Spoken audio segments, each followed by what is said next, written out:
Finn got into an accident and hit his head, freezing his memory at 3 years ago.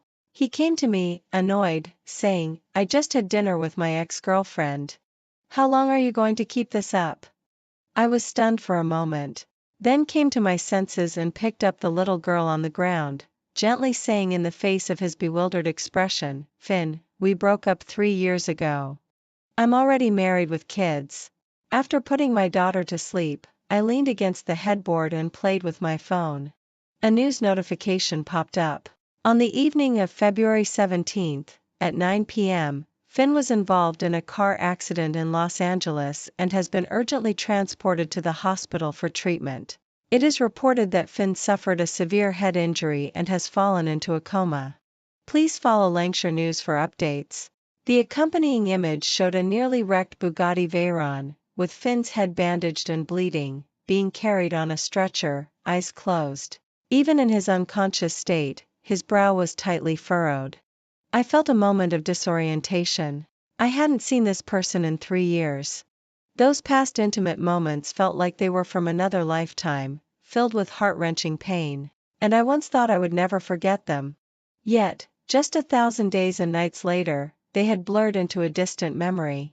As I lowered my eyelids, ready to put down my phone and sleep, I suddenly heard loud knocking at the door. I was worried the noise would wake my daughter, so I quickly slipped on my slippers and headed to the living room, only to freeze at the peephole. Finn, his head still wrapped in a bandage and beginning to ooze blood, looked frustrated. "Juliet, open the door." "I know you're in there," I asked the doorman. Feeling flustered, I opened the door, my mind racing. "Didn't you just have an accident a few days ago? How are you?" Finn stepped in without hesitation, glancing at the men's slippers on the floor, his eyes narrowing but saying nothing.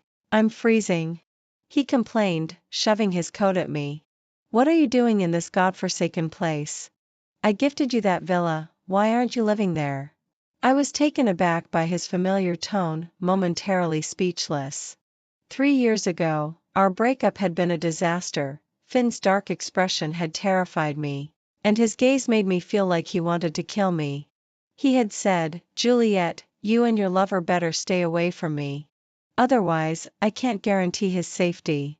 Now, he acted as if nothing had ever happened, casually sitting on the couch, tapping his thigh and lazily lifting his eyelids. "Come here." The dim night light cast a glow over him, his eyes, as sharp and slightly cruel as before, contrasted with his handsome face, making that cruelty feel rebellious. I took a step back, frowning. "What do you want?" "We've broken up." Finn laughed dismissively. "Come on, I know you. You've been crying at home these past few days, haven't you? Enough." He waved his hand impatiently. "I only accompanied Vivian to the hospital. Do you have to be so petty?" Seeing I wouldn't budge, Finn stood up, pulled me closer, and placed his clearly defined hand on my stomach, his tone softening slightly. "I know. You're pregnant and can't control your temper, right? If you want this child so much, then have it. I've already picked names, if it's a boy, Aiden, if it's a girl, Mason." I finally sensed something was off. The Finn in front of me sounded just like he did 3 years ago. I grabbed his wrist, my voice catching in my throat. "Finn, have you lost your memory?" He paused, then waved it off. "They all say I hit my head and lost my memory. It's nonsense. My mind is just a little jumbled, but it's not important. You can tell me everything slowly." He embraced me, tilting his head with eyes full of affection, as if we had never been apart in these 3 years. I pushed him away, struggling to keep my voice steady. "Finn, we've broken up." He quickly interrupted, his smile turning cold. "Juliet, enough already. You think I'd believe that? You've been by my side for so many years. If you wanted to leave, you would have done it long ago. You can't live without me." Just then, I heard the sound of the doorknob turning from the hallway. I suddenly shoved Finn away. My daughter, rubbing her eyes, walked out, clutching her favorite rabbit toy. "Mommy," she frowned, looking at Finn. "Who is he?" My breakup with Finn had not been amicable. I was adopted by Finn's family, but really, I was just a companion his parents found for him. On my first day in Finn's house, everyone told me I had to take care of Finn and cater to him. I was 3 years older than Finn, naturally stepping into the role of an older sister. Finn was spoiled as a child and had a terrible temper. He often tormented me when I first arrived. He would put snakes, which terrified me, on my bed, gather a crowd to mock my adopted status, and barged into my room at night to drag me out of bed, telling me, "Juliet, don't actually think you're my sister. You're just a pet my family keeps, you know?" I knew I had no right to get angry at Finn. In fact, I was grateful to Finn's parents for taking me out of the orphanage. Without them, I would have been sent away by the director to who knows where, probably to some stranger's bed. Children's tempers flare up quickly but fade just as fast. Under my meticulous care, Finn quickly softened. He began to get close to me, not allowing anyone to bully me, and would come to my room when he couldn't sleep. He even started calling me sister. I always thought I would forever play the role of an older sister. Until the year I turned 19, when Finn fell in love with Vivian. Vivian's family was well matched with Finn's. Like Finn, she was a privileged young lady born with a silver spoon in her mouth. She was a stunning girl who became the recognized campus beauty during her first year of college, catching Finn's attention. It was only natural that they got together. However, both being spoiled since childhood, Finn and Vivian had tempers that weren't the best, leading to frequent arguments. During one of their fights, in a fit of anger, Finn kissed me right in front of Vivian. That moment changed everything between us. Soon after, Finn and Vivian reconciled, but Finn never explained that kiss to me. We both tacitly agreed not to bring it up again, but we knew we could never interact as naturally as before. Finn and Vivian were together for 3 years, but eventually broke up after yet another fight. Heartbroken, Vivian left the country. One night, after a drinking binge, Finn ended up in my bed. I still remember that chaotic night, his breath reeking of alcohol as he murmured against my neck, gripping my hand and pushing it to my head, "Don't reject me."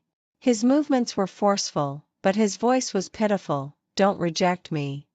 I was frozen, and after a long time, I shakily asked him, "Finn, do you know who I am?" He answered with a kiss. After a while, just as I was about to fall asleep, I vaguely heard him sigh in my ear. "You're Juliet." And just like that, we were together. No confession, no ceremony, not even a single word of love exchanged. I still played the role of the older sister, taking care of Finn's life, but he became closer to me.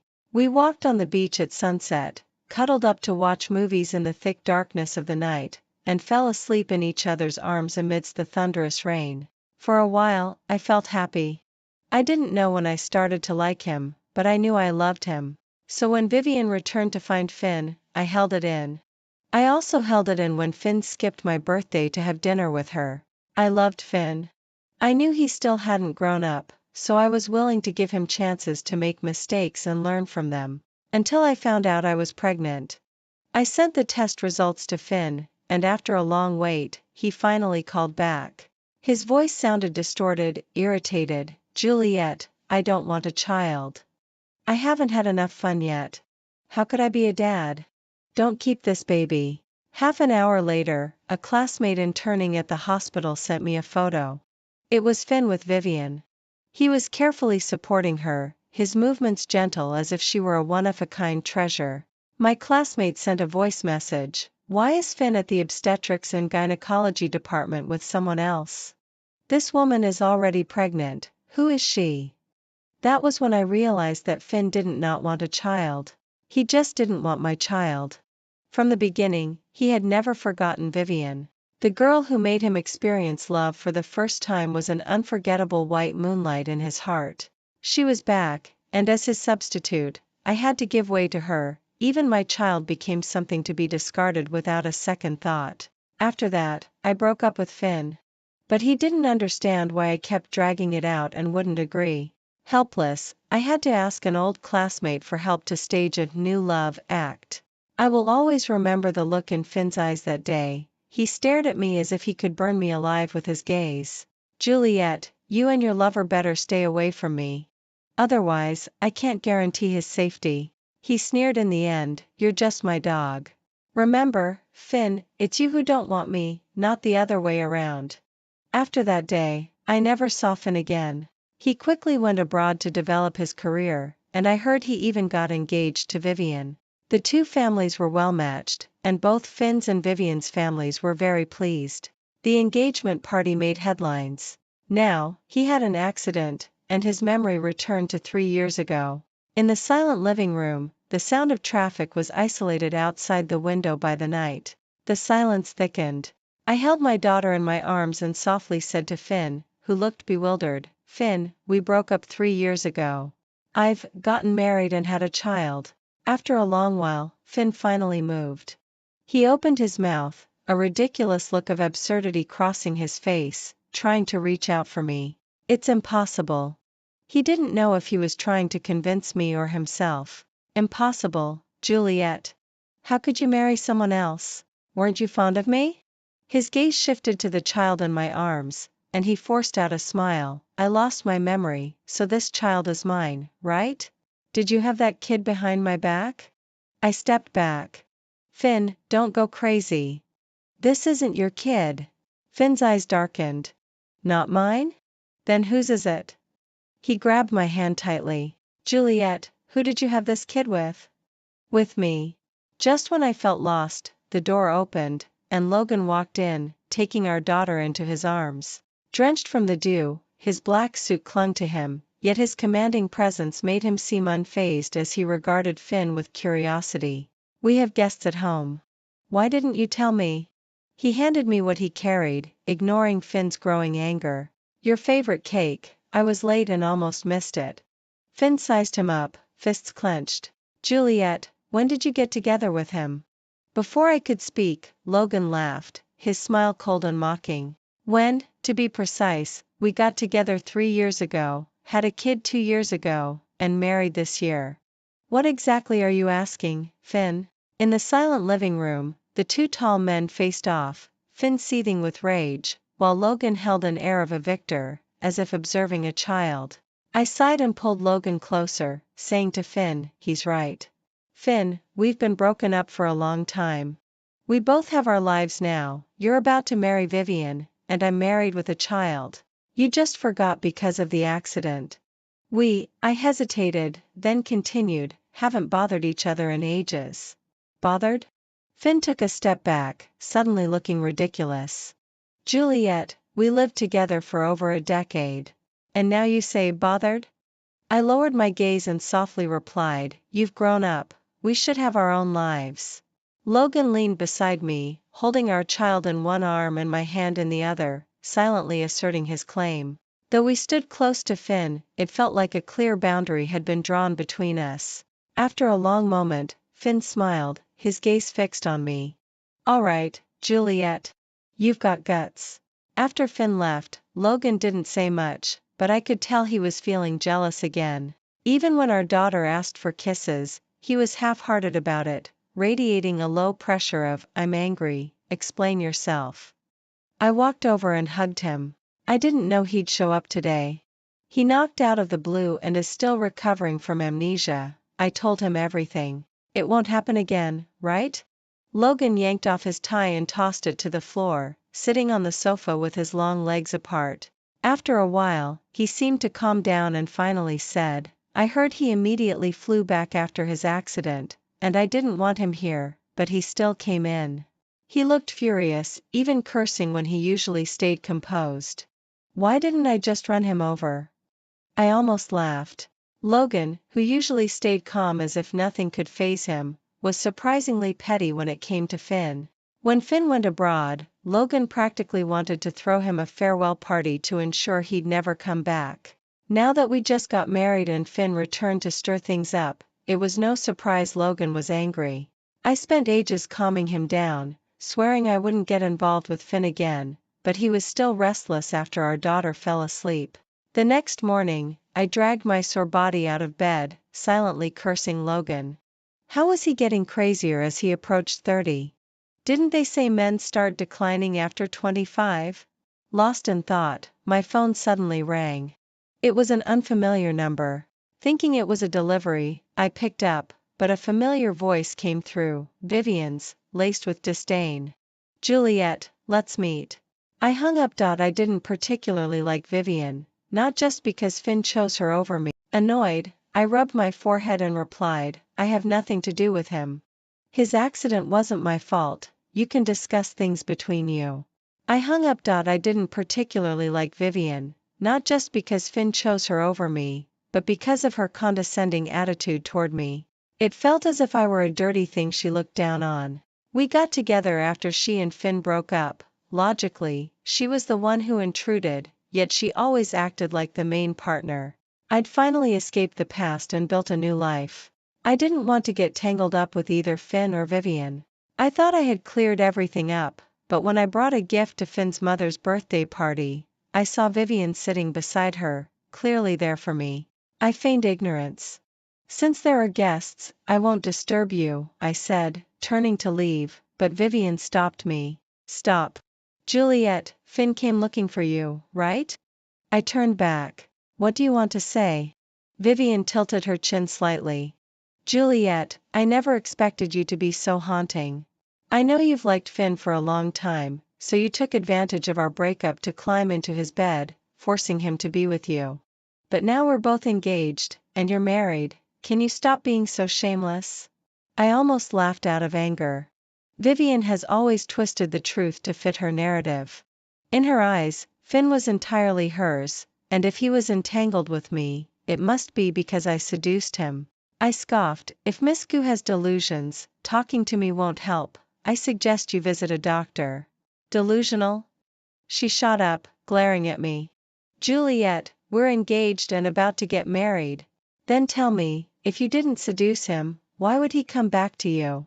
Finn's parents stood silently, seemingly agreeing with Vivian.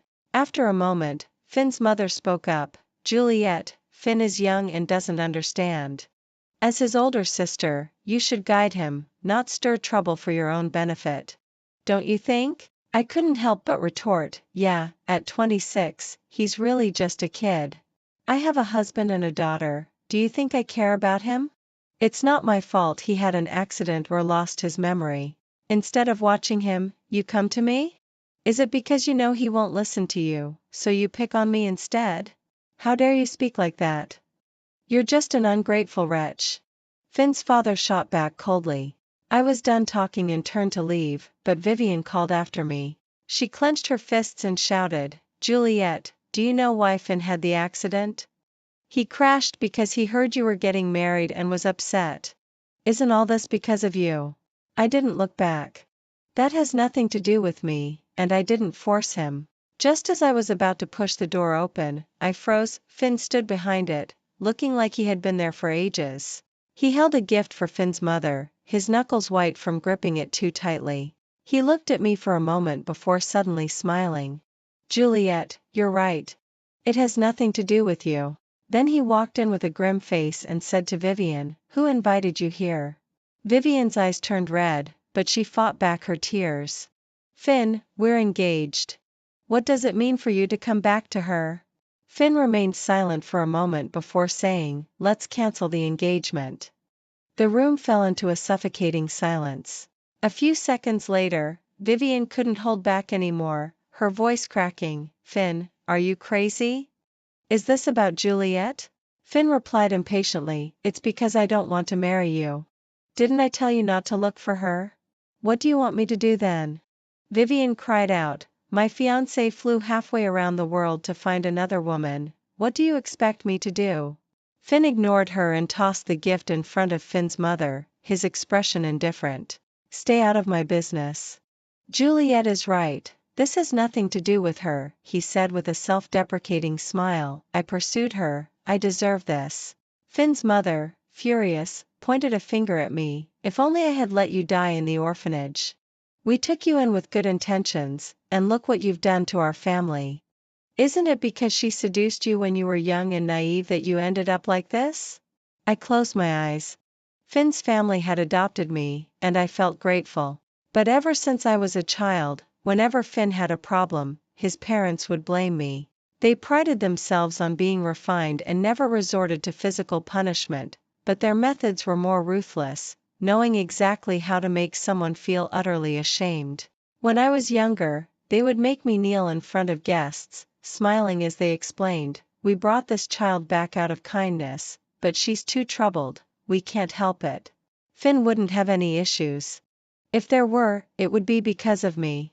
I suddenly felt a bit tired, ready to leave when the doorbell rang. The nanny opened the door, revealing Logan in a suit. I blinked in disbelief. "You?" He walked over and set down what he was holding. "It's my aunt's birthday, how could I, as a younger generation, not come and take a look?" He glanced around, smiling, but his whole demeanor exuded a cold atmosphere. "Am I coming at a bad time?" Finn's father quickly stood up. "No, it's just right. Please, have a seat." The Logan family's status overshadowed the Finn family, making Finn's parents cautious around Logan. Finn's father's expression suddenly changed, a forced smile on his face. "Why bring anything? Logan helped a lot with that plot of land in the suburbs. I wonder when we can sign the contract." Logan smiled. He adjusted his tie, his eyes sharp. "I don't think that land suits the Finn family. Let's put the collaboration on hold until you learn to respect my wife." Finn's father was taken aback, and Finn's mother quickly stood up, smiling apologetically. "That's not what I meant, we're all family, and it's normal to have some conflicts. Please don't let this harm our relationship." Logan didn't sit on the chair the maid brought but stood imposingly. "Juliet is my wife, disrespecting her is disrespecting me.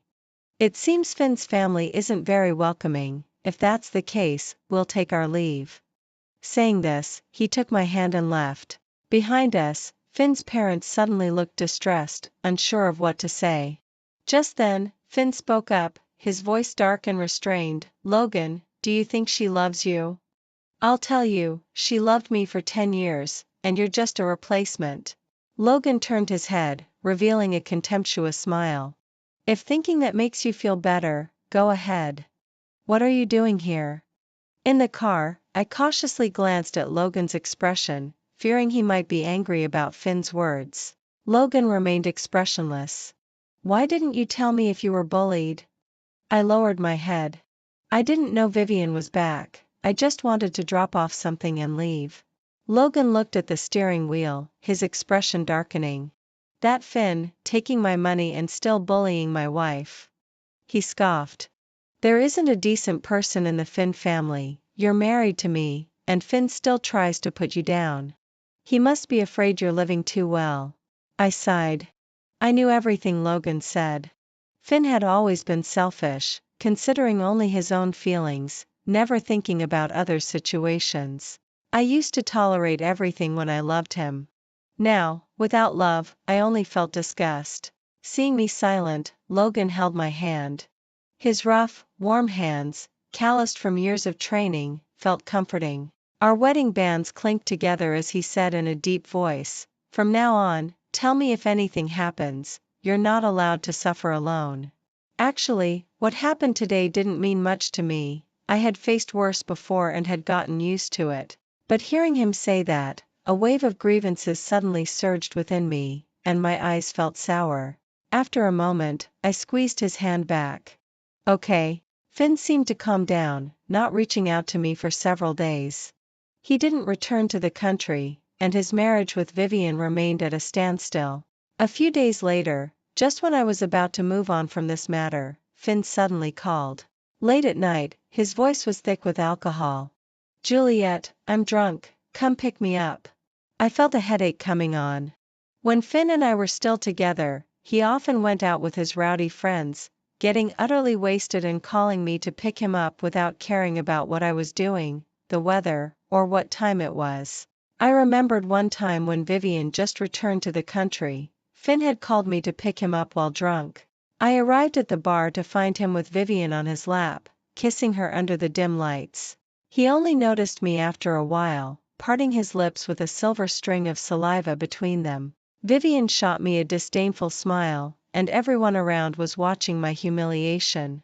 Finn showed no signs of being caught, only frowning at me. "Why did you come so late?" I closed my eyes, trying not to recall those embarrassing pasts. Now, looking back at this relationship, I realized I hadn't loved Finn as much as I thought. I had been taught from a young age to cater to Finn, to meet his every need, always prioritizing him. I had gotten used to accommodating him. It wasn't until I met Logan that he slowly taught me a vital lesson: living is primarily for oneself. Mom, is that Dad? My daughter sleepily raised her head. I put down the storybook and patted her little head. No, it's someone unimportant. Turning to Finn, I said, call Vivian, I'm busy. Finn's voice took on a hint of grievance. Don't you like me anymore? Juliet, you used to come pick me up. I feel awful, can you come? I don't want Vivian. I calmly said, it has nothing to do with me. Don't contact me again. With that, I hung up the phone. My phone soon began ringing nonstop, and with no other option, I had to block Finn. I was surprised when, 2 minutes later, another call came in. I thought Finn had changed his number, but it turned out to be Logan. He had surprisingly drunk a bit, his voice unsteady and laced with laughter, seeming in a good mood. Wife, he said, his tone light and affectionate, I'm drunk. Come pick me up. I wondered, what about the driver? The driver went home for something today. I feel terrible. I sighed, kissed my daughter on the forehead, and got dressed to go pick up Logan. To my surprise, when I arrived at his location and opened the door, I found Finn there. Logan and Finn, both over 6 feet tall, were confronting each other at opposite ends of the table, while everyone else sat quietly, not daring to breathe. I suddenly realized what was going on and felt a mix of anger and amusement as I pulled Logan back. How old are you? Logan, usually so calm and composed, had learned to act coy while drunk. He leaned against me to stand up, flashed a victorious smile at Finn, and boasted, sorry, Finn, my wife is here to pick me up. I'll be leaving now. Finn's expression darkened, his gaze locked onto me. Juliet, he said, his voice trembling, almost in disbelief, you came to pick him up, not me? I held on to Logan, who wasn't letting go, as if he wanted to rub it in Finn's face. I'm her husband, and who are you? Finn fell silent, a coldness creeping into his eyes. Just before I left, Finn called out to me. I wasn't sure if it was just my imagination, but his voice had a slight tremor. Juliet, he said, are you really choosing him? I didn't look back and quietly said, I made my choice a long time ago. I finally managed to shove Logan into the car and snapped, are you crazy? Just because his brain isn't right doesn't mean you should act out. Is brain damage contagious?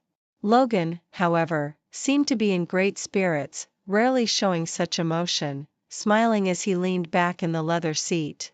I ran into him at dinner. He insisted you'd come to pick him up. He seemed unsatisfied and added, what an idiot, overestimating himself.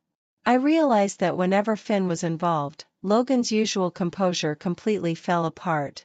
This seemingly refined person could resort to crude insults. Juliet, he said, eyes closed, intertwining his fingers with mine, do you love me? After a long pause, seeing that I didn't answer, he opened his eyes, a flicker of panic crossing them. Logan rarely mentioned my past relationships after we got married. I had thought it was because he didn't care. But now I realized he cared a lot, otherwise, he wouldn't be acting so childishly with Finn just to prove a point. He had always kept his emotions in check. When had he ever shown panic? I leaned in to buckle his seatbelt and kissed him on the corner of his mouth. I love you. I added helplessly, I only love you. Finn was going abroad. He reached out to me. Let's talk, Juliet. After this, I'll go back to Los Angeles and won't bother you again. I thought about it and agreed to meet. Finn never gives up easily, clarifying things would help him move on. We met at a restaurant we used to frequent. He uncharacteristically pulled out my chair for me. I remember you loved this place. I nodded.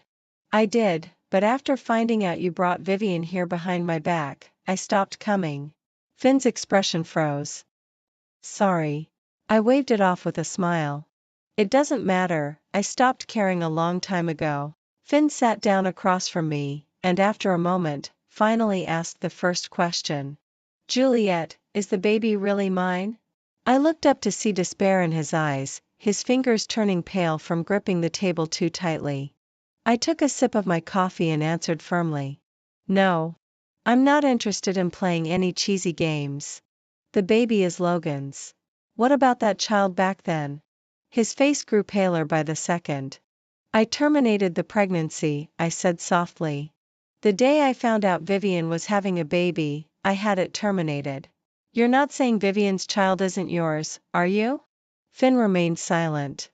We both knew that Vivian's child was his. His affair was real. From the beginning, there had been no misunderstandings between us. Does he treat you well? Finn suddenly asked out of nowhere. I smiled. He treats me very well. I couldn't help but add, really well.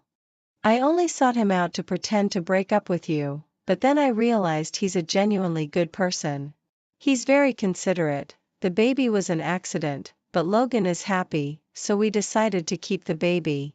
In fact, we've been married for a while. I just didn't want to have a wedding for those 2 years, so we postponed it for so long. Finn's expression was blank, his eyes brewing a storm. Juliet, I can give you everything he can give you. Will you come back to me? I retorted, what about Vivian? You betrayed me for her back then, and now you're going to betray her? He closed his eyes, as if suppressing some emotion. I stopped liking her a long time ago, I just couldn't accept being dumped by her. I regretted our breakup right after it happened, but by then, you were already with Logan. Juliet, I'll treat you well in the future. We've lived together for over a decade, no one knows you better than I do, and no one knows me better than you. He gritted his teeth, we should be together. Logan is just a petty opportunist. I shook my head that it's too late, Finn. I gave you so many chances. During the time Vivian came back, if you had just looked back once, I would never have given you up. No one waits for you forever. I've already moved on, and you, stop being stubborn. After a long pause, he smiled oddly. Really? What if I insist on being stubborn? I suddenly felt dizzy and couldn't help but look at Finn. His figure was becoming increasingly blurry. In the split second before I lost consciousness, I heard him say, Juliet, you've abandoned me once already. I won't let you abandon me again. When I woke up again, I found myself in a car. The McLaren sped along a rugged mountain road. I was both shocked and angry. Finn, did you drug me? Where are you taking me? Finn looked straight ahead, calmly saying, to the villa I gave you on the mountainside. Didn't you say you loved the view up there? A chill crept into my heart. That was 3 years ago when Finn had given me a villa. During our passionate times, we'd stay there for a few days, embracing by the window as we looked down at the city's night view. But now, he clearly intended to imprison me. I clenched my teeth. Finn, are you crazy? I'm already married, what do you want? Finn retorted, you like children, right? We can have several, how many do you want? I looked out the window at the rapidly retreating scenery, feeling a sense of despair. I knew Finn well, his feelings for me were more about unfulfilled desire than love. He had always been a favored child, never failing to get what he wanted. He couldn't accept that after all this time with him, I suddenly had someone new. He couldn't accept being dumped by me. Just like back then with Vivian. Now, with his memory gone, he had become even more obsessed, and I was the unfortunate one caught in this. Just when I didn't know what to do, I caught a glimpse of a familiar Maybach following behind on the mountain road. It was Logan. I was ecstatic, and Finn noticed the car too. He snorted coldly and pressed the gas pedal hard. The sports car let out a terrifying roar as it sped down the mountain road. In that instant, I was scared out of my wits, shouting, Finn, you're insane, let me go. Logan quickly caught up, and the two cars raced side by side on the narrow mountain road. Logan hit the gas and slammed the Maybach into the McLaren. Finn didn't back down, flooring the gas in an attempt to push Logan off the mountain.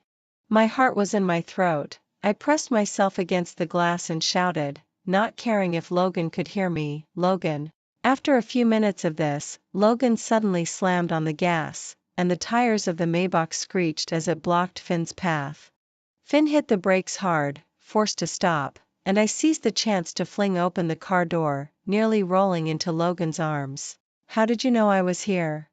I said, my voice choked with tears. Logan glared at Finn in the car. I installed a tracker in your phone. I was trembling all over, holding on to Logan tightly. I never imagined Finn would go crazy like this after losing his memory. Finn didn't get out of the car, he just locked eyes with Logan.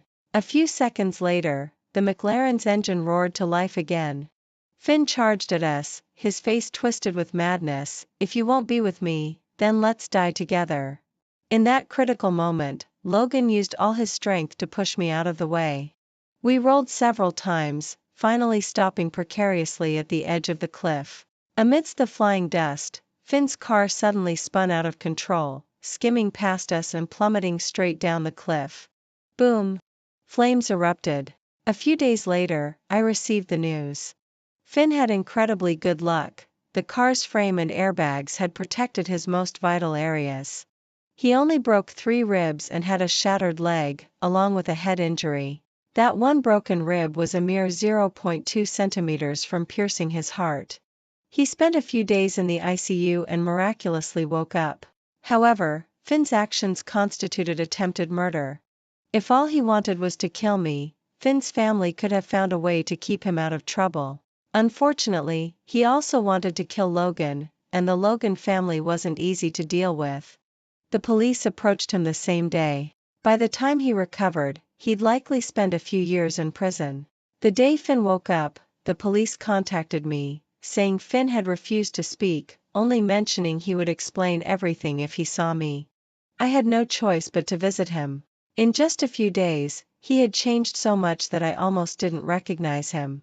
The once spirited young man was now lying on the hospital bed, his body wrapped in bandages, his eyes filled with a heavy lifelessness. All I felt for the man who had tried to kill me was disgust and hatred. Standing by his bedside, I coldly asked, "Do you have anything to say?" Finn remained silent. After a while, he slowly turned his eyes toward me. "Juliet, I've regained my memory." I scoffed, "Oh really? Do you regret it?" "I do." Finn's voice was hoarse and unpleasant, likely injured. Tears began to form in the corners of his eyes, and one fell. "I regret breaking up with you. Juliet, if I hadn't felt so unwilling when Vivian came back, wouldn't everything be different now?" I looked at him and suddenly thought of Finn as a child. He was a spoiled, headstrong kid, always a headache when he threw tantrums. Only when he felt wronged would he come to me with red-rimmed eyes, throwing himself into my arms without saying a word, just crying pitifully. I felt a pang of bitterness in my chest. We had once been so close. How did we end up like this, sister? After so many years, he finally called me that again, choking back tears. I was wrong. Can you forgive me? I looked at this man I had loved and forgiven for over a decade, but said nothing.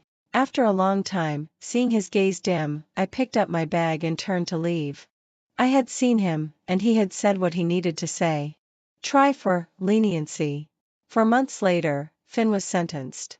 For attempted murder. Fortunately, he had swerved at the last moment, and his lawyer argued that he hadn't truly intended to kill us, resulting in a lighter sentence of 5 years in prison.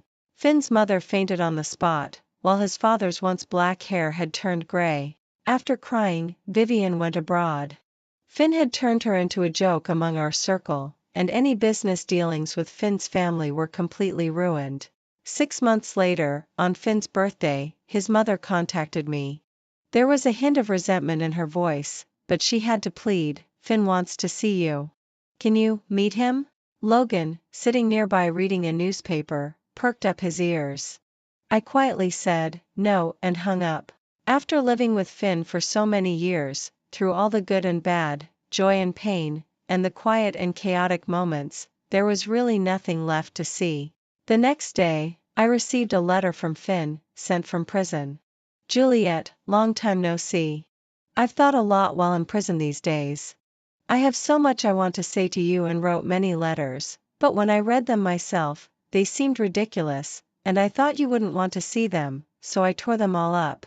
I've been dreaming a lot about the past lately. I dreamed about the time I broke my dad's favorite vase on my birthday. You were scared too, but you took the blame for me and knelt in punishment. I also dreamed about that kiss between us. That kiss was less about making Vivian angry and more about my long-awaited courage. I later realized that I had loved you long ago, I just didn't know it then. I didn't really like Vivian as much as I thought. I just thought she was pretty and talented, someone who would look good by my side. If I were to find a girlfriend, it seemed I should choose someone like her, someone who matched me. I liked her as one might like a watch or a car, only the best deserved me. When she came back, I only stayed with her out of unwillingness to be dumped, thinking it was love at the time. When did I realize I loved you? Probably when I returned home for the first time after we broke up. The house was empty, dark and cold. In that moment, I suddenly felt panic and shouted your name. You were supposed to be there, you had always been there. No matter when I called you, you would always show up. But that time, you didn't. For the first time, I felt a bit scared. I felt like I had lost something very important. But I still wouldn't admit it. For over a decade, you had indulged me. You never got angry with me, it seemed you could forgive me for anything. I thought you couldn't live without me and would eventually come back. Out of spite, I went abroad with Vivian, wanting you to feel the fear I had felt so that you would come back. But I didn't expect that this time, you wouldn't look for me again. I lied to myself, believing you wouldn't leave me. We had been together for so long, our lives intertwined, you couldn't escape. Until I found out you had a new boyfriend, you had a child. Then you got married. I finally broke down. At that moment, I understood it wasn't that you couldn't live without me. All along, the person who couldn't live without you was me. I thought, I don't care about pride or face anymore, I just want you back. I don't remember how much I drank that night, but I drove fast, feeling the wind and rain on my face, not realizing I was crying. The moment of the crash didn't hurt. I've heard that before death, one sees a flashback of their life. I did see a flashback, but all my flashbacks were about you. The look of fear on your face the first time you came to my house. When I put a snake in your bed, the way you were scared, tears in your eyes, too afraid to even get angry. The look of surprise during our first kiss. The sadness on your face when you saw me with Vivian. Oddly enough, I thought I had forgotten all that. Yet, when I recalled it, everything was so clear, as if countless versions of you had appeared before me, spending this life together. Then I woke up. When I woke up, I always felt like you should be by my side, but when I reached out, it was empty. They all said I had lost my memory. I didn't know, I couldn't remember. All I knew was that I wanted to see you, and I was about to see you. I took a flight home overnight, wanting to tell you I loved you, wanting to say that we should be together and that I would never hurt you again. But when I saw you, I couldn't say anything. You looked like you were doing well. You told me you were married and had children. You said the child wasn't mine, but belonged to another man. I suddenly felt absurd. We had been together for so many years, intertwined in each other's lives, yet now you suddenly said you wanted to completely leave me for someone else. In that moment, I was furious and sadly realized I was powerless to stop your departure. For a moment, I even wished you were dead. If you were dead, you wouldn't say such things. You wouldn't leave me, and we could die together, never to part. But when it came to that moment, I found I couldn't go through with it. Before losing consciousness, I had only one thought. It sounds ridiculous, but I suddenly felt that if it meant you had to die, I'd rather you live happily with someone else. At least then, I could still see you. Even if the person by your side was no longer me. Juliet, you asked if I regretted it. You don't know, I have regretted it to the point of heartbreak for countless days and nights. Sister, I'll change for the better and strive to get out early. If he treats you badly, then wait for me. If he treats you well, then forget me. Never think of me again, this worthless fool who only brings you sadness. I wish you happiness. Even if that happiness isn't from me. Finn, after reading the letter, my eyes suddenly felt stinging, a deep ache I couldn't express. Logan was outside with our daughter, calling for me. Nan said she wants to go to Disney. I have some free time this week, shall we go tomorrow? When I didn't respond, he came over and saw the letter in my hand. He casually asked, "What's that?" I forced a faint smile, tore the letter into pieces, and threw it in the trash. Nothing, just garbage.